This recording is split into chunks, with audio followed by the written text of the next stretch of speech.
Migrants. Not only are they getting on the PJ, not only are legislators dropping them off outside of Chicago in order to make sure that they get around Chicago ordinances and laws that they're trying to use in order to impound them. So instead of them denouncing having our borders open, and we know that Biden know what's going on or whatever, and I don't know if they're trying to create a new voter block or what. We know what's going on in these streets, and instead of them addressing the problem, they keep on leaving our borders open. And then you have these mayors and these governors that basically are leveraging their cities as sanctuary cities. They spending a budget on a lot of these migrants. And the Texas governor is playing chess. Texas, Florida, Arizona, they playing chess instead of playing checkers. And they're going to continue to deploy all of these migrants much faster than y'all can pass laws in order to stop them. So they now arriving by train. And more importantly, there is a caravan of migrants that are bigger than anything that we've seen over the last few years. Let me bring you guys up to speed of what's happening over here in Chicago, Texas, and across the United States of America, and how it's going to affect you and your tax dollars. Well, more migrants are making their way to Chicago, and over the weekend, more than 100 people arrived on buses in the suburbs before taking trains into the city. The cities receiving the influx of migrants say they had no heads up. Darius Johnson is at the Ogilvie Transportation Center, where many of those people arrived. Yeah, Jackie, good morning. A total of 3 unscheduled buses all arrived in surrounding areas here in the city of Chicago over the weekend. At this time, there are more than 14,000 migrants in the city that are residing in 27 shelters, and about 300 are currently awaiting placement. Saturday morning, Fox River Grove says 38 asylum seekers got off a bus at the Fox River Grove metro station. They were then provided tickets to get to Chicago. Saturday night, just after 9, a bus arrived in Elmhurst with 58 asylum seekers. Every person on board had metro tickets where they took a train to the Ogilvie Transportation Center. Elmhurst police say a second bus arrived shortly after with 33 asylum seekers. They too had metro tickets where they also boarded a train to Chicago. So now what they're doing is they're going by train, plane, and automobile. And instead of them being able to, deal with the idea that and Texas is spending billions on this. They getting them up out of there because they understand that there's no long-term solution to just having your borders flooded and leaving everything open and no help from the federal government, right? And so instead of them closing off the borders, they say, listen, we just going to let them flood into y'all states, especially since you're a red state. But then the red state says, nah, we're going to go over ahead and give y'all over to the blue states since the blue states support what y'all got going on. And so they're dropping them off outside of Chicago and then buying them bus and plane tickets, and they're buying them train tickets to take the train because Chicago has a robust not mobile, but a public transportation system, and that they use light rail and trains to get back and forth throughout the city and throughout the state. Genius. Let me give Governor Greg Abbott a round of applause.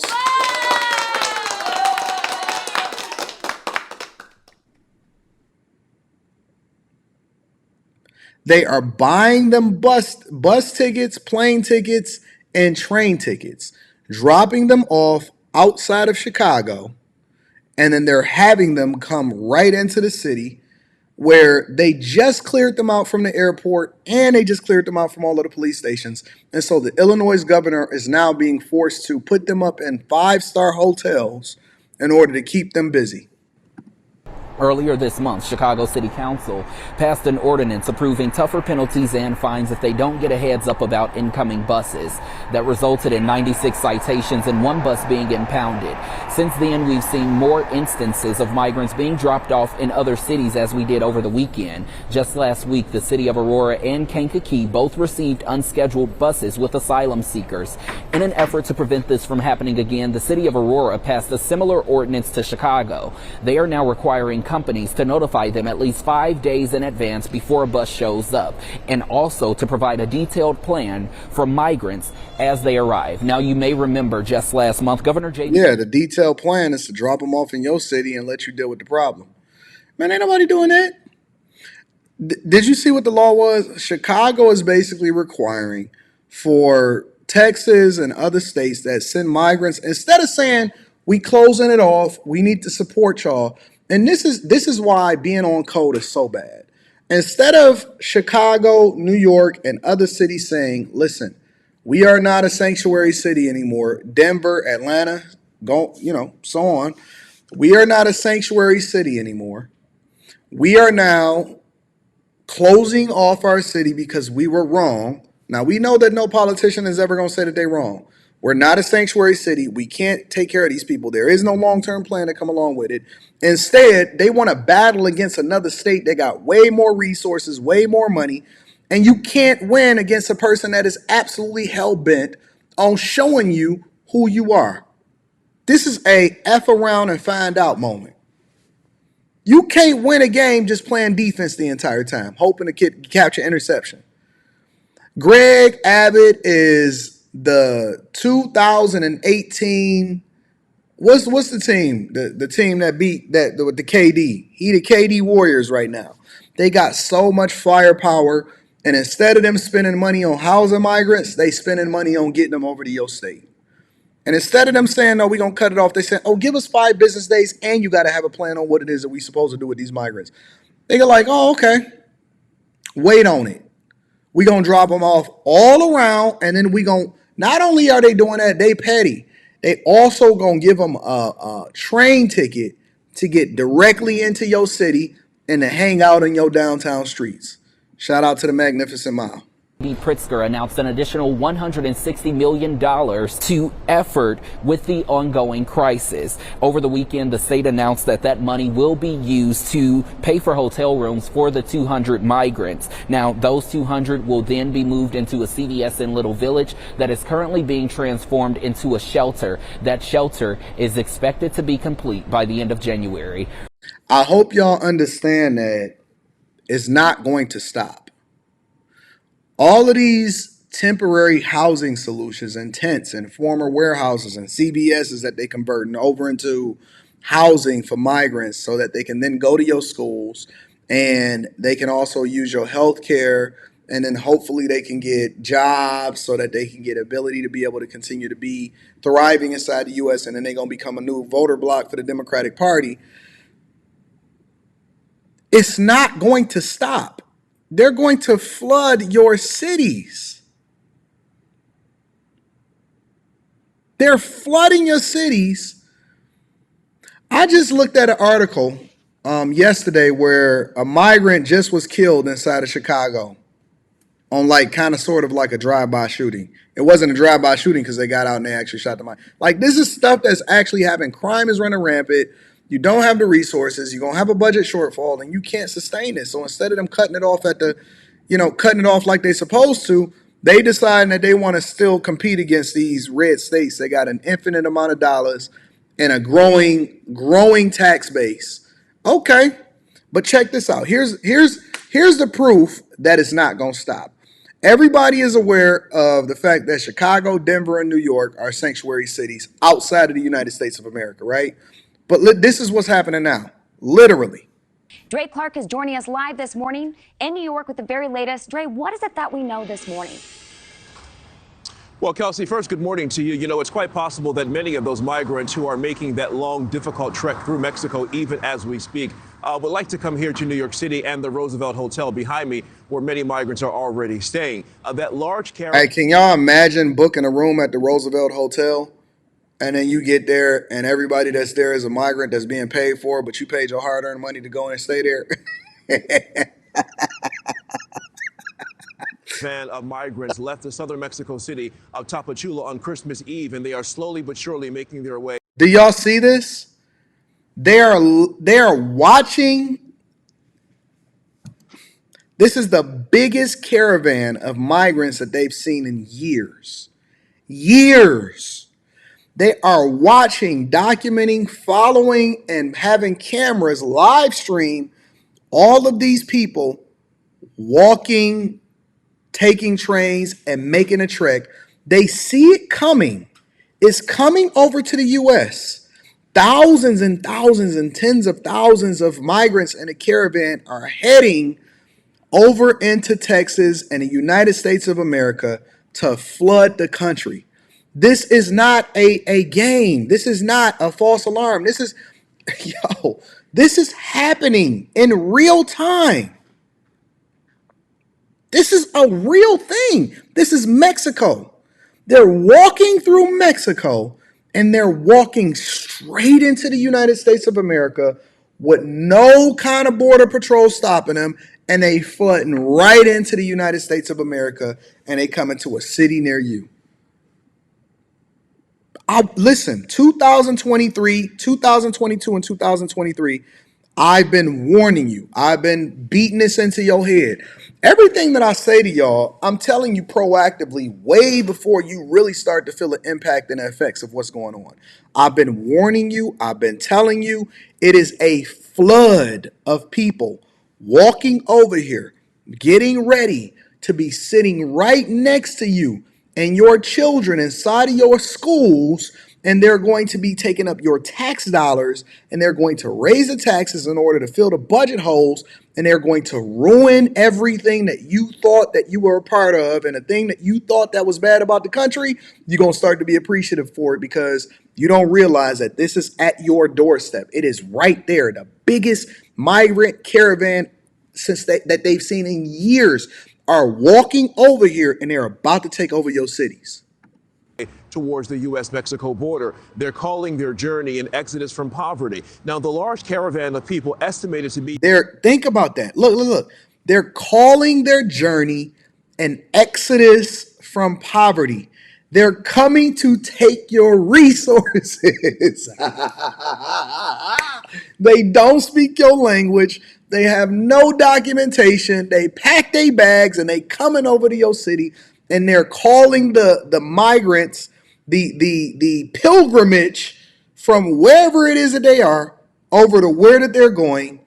They're calling it an exodus. You can't make this up. An exodus of poverty. You are going to take care of them. You are going to make sure that they straight. They walking right into your city. They're calling it an exodus. They're walking. I don't even know what that says. It's a cross, and they're walking with it.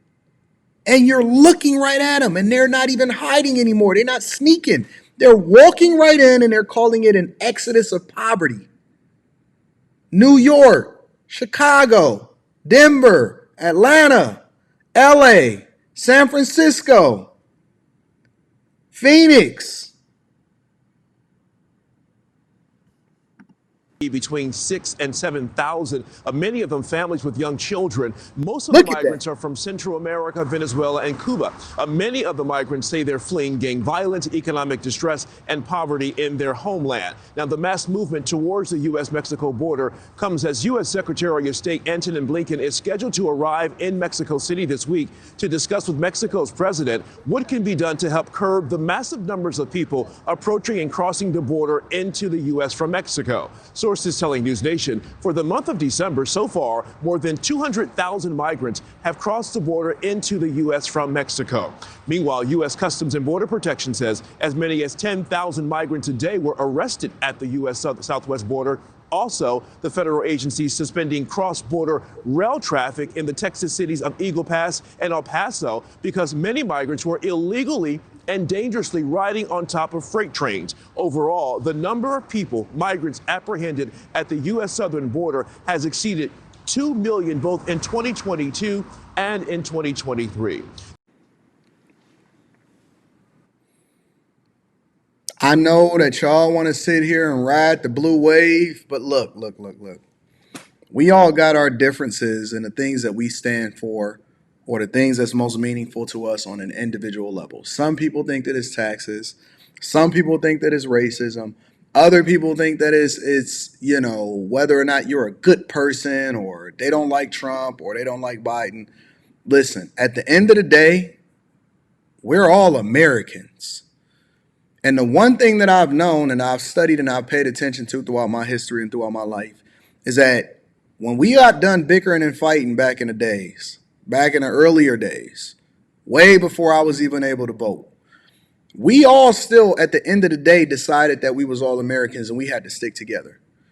When are we going to start to really stop dividing ourselves against party lines or ideologies or religious affairs, or stop being distracted by them putting another martyr on your screen saying Black Lives Matters or something. And when are we going to stop being distracted and start to deal with the real issues?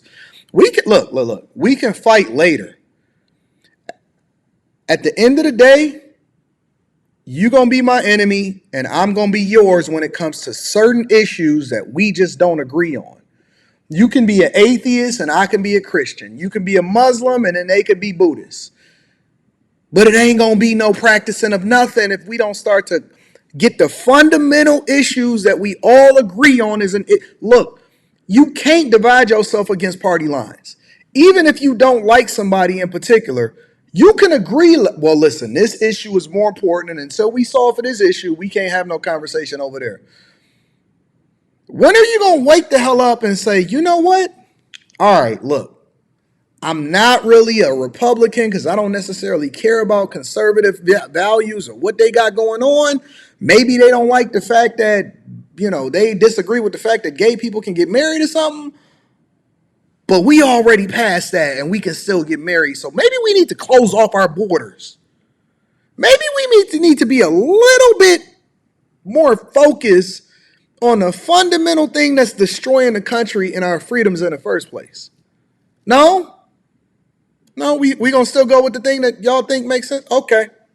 Now, Secretary of Homeland Security Alejandro Mayorkas, as well as White House Homeland Security Advisor Liz Sherwood Randall, will also be traveling with the Secretary of State to Mexico City tomorrow for that high-stakes meeting. Meanwhile, it's likely nothing really will happen immediately after they have that discussion, which is why many Republicans on Capitol Hill say that this is nothing more than a photo op for the Biden administration because they're receiving such severe criticism for not doing more at the border. Nick? And Dre, as the numbers coming across the border continue to increase, cities continue to struggle with what to do with these extra people. Dre Clark, live for us this morning. Dre, thank you. Thank you for watching. So, I just wanted to make sure that I brought y'all up to speed of what's happening so that you can't say that you didn't know. I don't want you to sit here and act like you're not aware of what's going on. I don't want you to sit here and act like you're confused. I've been telling you and I've been warning you. And it's not just on the national level. What you vote for locally, as you guys have found out all throughout the pandemic and then after the pandemic, how you vote locally is just as impactful of what it is that you decide to do nationally. And so you have to get involved with the process and you have to start speaking up and you have to start participating. When you see people that say something in your family and they out of pocket because they still standing on code, hey, you might need to say something and educate them and have that uncomfortable conversation before New Year's Eve. Real talk, because it's bad. It's bad. I'm concerned. I can move anywhere that I want to move. I can travel anywhere that I want to travel. I'm concerned about the very fabric of this country eroding to the point to where it's just almost unbearable and it just completely collapses based off of all of the different things that we continue to see happening in our society.